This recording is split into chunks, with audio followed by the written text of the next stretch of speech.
السلام عليكم ورحمة الله وبركاته. مالي وناكسن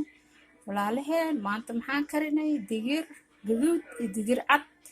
biyaan ku karinay xawaaji cusbaa ku darnay waa kaasa waxaan korka kaga daray yaanyo ceeriin bashash gaduud ceeriin iyo barbarooniga basbaaska camal aan jarjaray korka kaga daray saliid yaraan ku dhibciyay iyo cusbo bas intaas ay ka kooban tahay qofkii rabo inuu iscaatee kaarabo inuu iscaateeni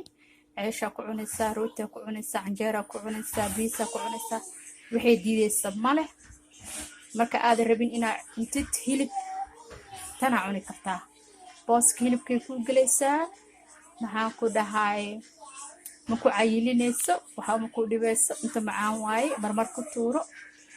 la soo wadaaga hadii idinkana markaa soo tijaabisaan iyo soo sheega siday u dhadhan eg tahay xoog ha u karinin hadaa midda ka qasaca isticmaalaysid wax yar biyo ku karkari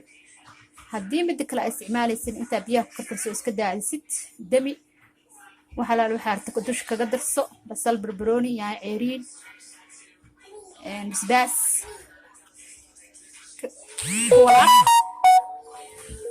shaqarta iyo waxa daba socdan iga raali ahaada baanin waaye ciyaalka iyo reer kulli waa la iska wada buuqoyaa maasha Allah khayr ay dirajeenaya bye bye.